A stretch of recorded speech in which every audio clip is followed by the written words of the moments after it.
Pessoal, voltando aqui, né? Já falamos sobre materiais, sobre processos e agora falar um pouquinho da cadeia produtiva, né? E design. Veja, quando a gente pensa em um produto através de um método de concepção de produtos, seja ele o Design Thinking, seja ele Baxter, seja ele Munari. Quando a gente está pensando em um produto, a gente também pensa como é que esse produto ele vai ser fabricado. Então, a partir do momento que você estabelece uma espessura de um material, a partir do momento que você estabelece o aço ao invés de o alumínio, a partir do momento que você estabelece um material pesado, né, ele vai passar por um processo e ele vai obter um custo, tá? Então, quando a gente fala em pensar em um produto, a gente tem que pensar desde a concepção desse produto, da parte da criação, até a fase de produção, empacotamento, distribuição, prateleira, uso e descarte. Não é isso? Então, essa fase aqui da cadeia produtiva, né, ela é tão importante para o sucesso do produto e para os custos também, que ela abrange todas as etapas da concepção do produto até a entrega final do produto, né? Ou seja, até a entrega do produto para o uso desse produto pelo usuário. Então, cada fase dessa é crucial para garantir a eficiência e qualidade, integrando esforços de prototipagem e fabricação e logística também. Então, assim, a gente deve pensar quais são as matérias-primas que esse produto ele vai ser fabricado, de onde vem, se são renováveis, se há certificação. Por exemplo, se for de madeira, se essa madeira ela é certificada. Então, da onde é que vem a matéria-prima desse produto, né? A qualidade dela, se ela é reciclado, se ela é biodegradável, tá? Então, isso é importante a gente saber de onde vai vir, né, esse material. Então, averiguar qual o custo, qual a disponibilidade desse material, se ele é um material que ele tem em abundância na natureza. Por exemplo, o vidro. O vidro ele é um material altamente abundante na natureza, é um material que ele é altamente reciclável também, ou seja, a reciclabilidade do vidro ela é alta, né? Então, uma garrafa de vidro ela consegue se transformar em outra garrafa de vidro. Então, é importante a gente ter o entendimento de como é que esse material ele é concebido, se ele é reaproveitado, se ele é biodegradável, né? Então, toda essa parte de matéria-prima, né? De misturas também, se a gente coloca um aditivo naquele material, se esse aditivo ele vai encarecer ou se ele vai melhorar o desempenho daquele produto, tá? Então, com relação aí já, por exemplo, aos fornecedores dos materiais, né? Um carro, ele não é fabricado 100% naquela empresa, né? Os cintos de segurança, eles são fabricados em outros lugares, os faróis, eles são fabricados por empresas terceirizadas, e a empresa ela só monta ali. Então, os bancos são fabricados por empresas terceirizadas, os para-brisas são fabricados por empresas terceirizadas. Então, é importante saber a confiabilidade, né, os cumprimentos de prazos e padrões, né, dos fornecedores. Aí a gente entra aí numa questão de gestão da empresa, a gente já entra numa questão de design estratégico também aí, que visualiza toda essa questão dos fornecedores. A capacidade produtiva também conseguem atender, se essa capacidade produtiva ela consegue aí atender a demanda. E essa capacidade produtiva, essa visualização, aí eu dei uma pausazinha porque eu fui beber uma água ali. Minha voz estava rachando. A capacidade produtiva, essa visualização da capacidade produtiva vai visualizar se de fato a empresa ela tem essa capacidade, certo? Então, visualizar os riscos, né? Por exemplo, se uma empresa ela tem um determinado fornecedor de metal, né, de tarugos, por exemplo, as empresas metalúrgicas, elas não oferecem a peça final, elas oferecem vergalhões, tarugos, para que esse produto ele seja aquecido e moldado. Então, por exemplo, se uma empresa ela só tem um fornecedor, ela pode estar em risco. Então, o ideal é que ela tenha mais de um fornecedor. Então, verificar essa distância também dos fornecedores, né? Então, toda a parte de processo de produção também, visualizar a tecnologia utilizada, os níveis de automação, a precisão das máquinas de fabricação, dos processos de fabricação. Imagina, por exemplo, uma empresa de tapetes, né? Uma empresa de carro, um fornecedor de papel para fabricação de livros, né? Por exemplo, uma fabricação de uma xícara dessa daqui, o fornecedor da tinta, né? Então, uma fabricação de camas, né? Então, o fornecedor do esqueleto da cama ali.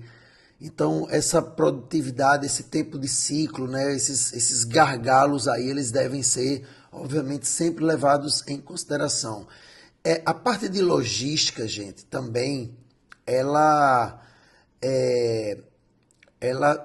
não, um detalhe que eu esqueci, né, falando aqui dos processos de fabricação, são os custos de produção dos produtos, a energia, a mão de obra, os desperdícios e a manutenção das máquinas.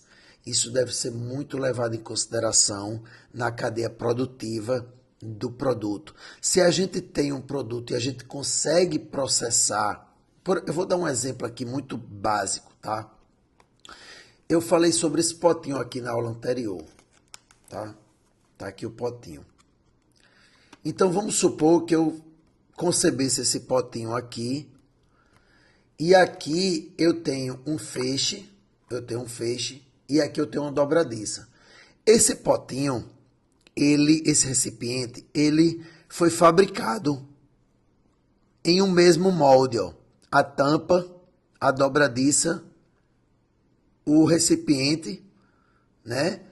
E o feixe, é tudo um só.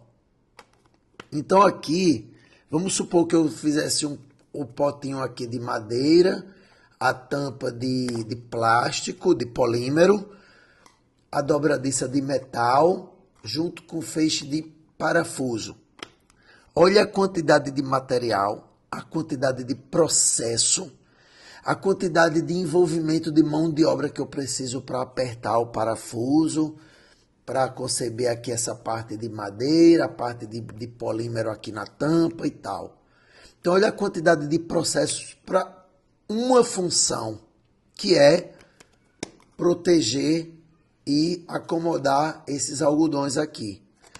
Então, com o mesmo produto aqui, fazendo essa concepção com um produto de polímero, eu consigo, com uma mesma matriz, eliminar parafuso, dobradiça, de 3 a 4 tipos de materiais, tá? E eu ainda melhoro a reciclabilidade desse material, que possivelmente deve ser de PP, deve ser de polipropileno, tá? É o número 5, se for. Pronto, ele é PP, número 5, ok, certo? Então tem uma determinada transparência. Olha que material fantástico. Material fantástico aqui, ó. Eliminando uma série de custos de produção, um layout único, um layout simplificado desse material faz com que ele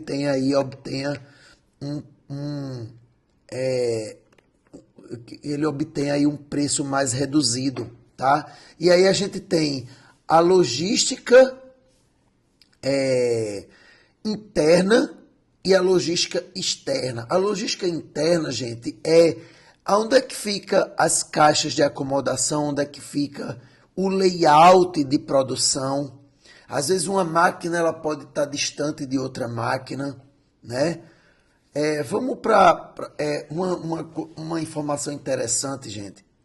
Eu tive a oportunidade de conhecer o dono do Spoleto, né? Um careca, um cara super gente boa.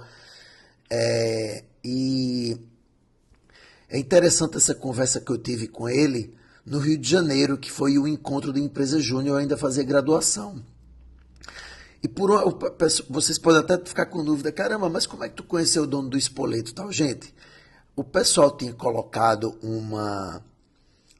eles tinham colocado as palestras, né, pela manhã. E a palestra do dono do Spoleto ficou às 8 horas da manhã. Só que no dia anterior, eles colocaram festa de funk no Scala, que eu acho que nem existe mais essa boate. Colocaram essa festa para acontecer até às 3 horas da manhã do dia anterior, né? Começou no dia anterior e terminou ali às 3 horas da manhã. De 8 horas já tinha palestra do dono do Spoleto. Sabe quantas? Um auditório imenso. Sabe quantas pessoas apareceram? 5 pessoas. 5 a 8 pessoas só nessa palestra.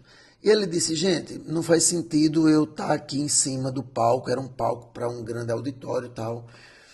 Eu vou descer para conversar aí com vocês. E ele fez uma roda e a gente bateu um papo ali. E foi super bacana. E ele mudou a forma como o layout das cozinhas de produção de fast food aconteciam. Ele retirou... porque assim, o fast food é o seguinte, ele é dividido em 3. A cozinha, preparação e o atendimento ao cliente. Ele eliminou tudo isso, deixou um vão só. Ele deixou a cozinha onde se prepara. Hoje eu observei que até mudou isso do Spoleto, tá? Mas ele deixou o cara que prepara, o cara que cozinha é o mesmo cara que atendia. Olha só.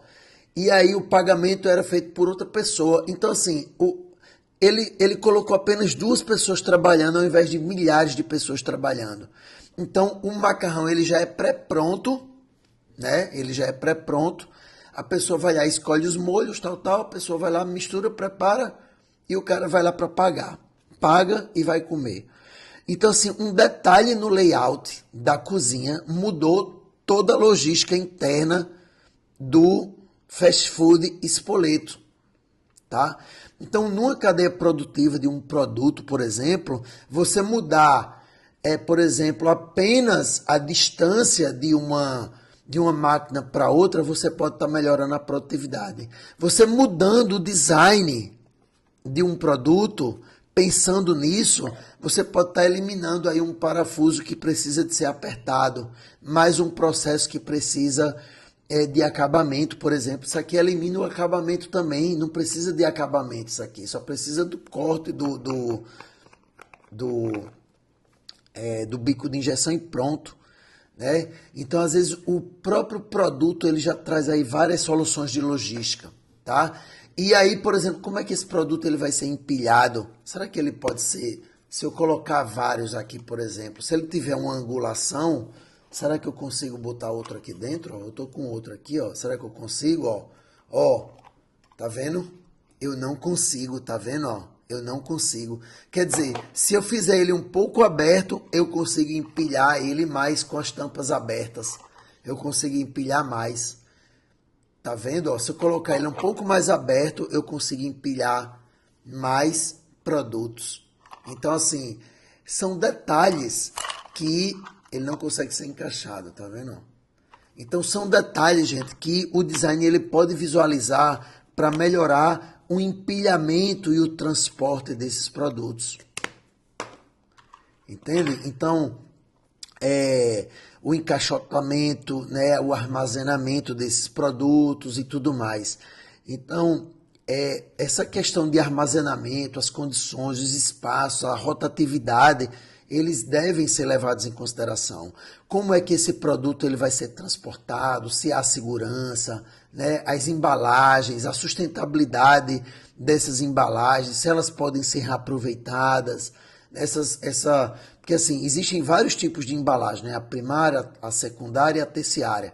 Por exemplo, os pallets, eles podem ser considerados aí embalagens secundárias, tá? E as embalagens primárias são embalagens aí que, de alguma forma, são as primeiras embalagens dos produtos, tá? Então, na parte de distribuição e mercado, essa parte da informação, do marketing, né? Os canais de venda, daquele produto, eles devem estar em consonância com o uso, com a funcionalidade do produto e com a empresa, com as missões da empresa, com a parte da identidade visual, deve estar em harmonia e o diálogo também com os vendedores, os pontos de venda e o consumidor, tá? Para que essas questões de logísticas elas sejam cada vez mais afinadas, né? Então, a competitividade de um produto ela é levada em consideração quando todos esses aspectos, né, com relação ao marketing, produção, entrega, logística interna e externa, conversa com os consumidores, sistema de atendimento ao consumidor, ela é levada em consideração. Tá? Então, uma empresa ela se torna competitiva a partir do momento que ela leva em consideração todos esses aspectos. Tá? Quando a gente pega toda essa cadeia produtiva e a gente leva em consideração o reaproveitamento das águas, por exemplo, né, quando a pintura e o acabamento ele é ecológico, quando o transporte ele é ecológico também, quando o ciclo de vida de produção, uso e descarte ele é levado em consideração, né, então a empresa ela acaba se tornando aí uma empresa competitiva porque ela leva em consideração todos esses aspectos da logística reversa, né? Por exemplo, a gente tem uma impressora, aquela carcaça daquela impressora, depois que ela for descartada, ela pode ser reaproveitada. Então, a logística reversa, ela visualiza quando o produto ele vai ser descartado para que aquela carcaça, aquela embalagem, ela possa ser reaproveitada. Tá? E aí a gente vem também, obviamente, para a segurança do produto, né? Atendimento aos padrões necessários, certo? Gente, fazer um lead, né? De construir um lead de consumidores, né? Construir, ou seja, um contato direto com os consumidores, é muito importante para que a gente obtenha também os feedbacks. E os feedbacks, eles são importantes para o momento de desenvolvimento dos produtos, dos novos produtos e do lançamento das inovações desses produtos. Tá? Então, construir um lead, ou seja, construir uma rede de contatos com esses consumidores, fazendo com que eles possam estar respondendo questionários, eles possam estar contribuindo com as inovações futuras da empresa, eles possam estar contribuindo com o marketing desses produtos.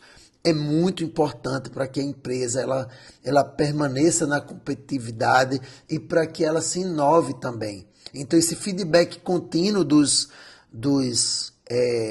consumidores, eles servem como dados de uso para a melhoria contínua da empresa. Tá certo? Essa experiência pós-venda também, o suporte técnico, garantia dos produtos, eles oferecem aí de alguma forma satisfação para os consumidores.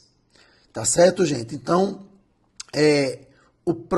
a próxima aula a gente vai entrar aí, obviamente, na parte de design sustentável e ecodesign.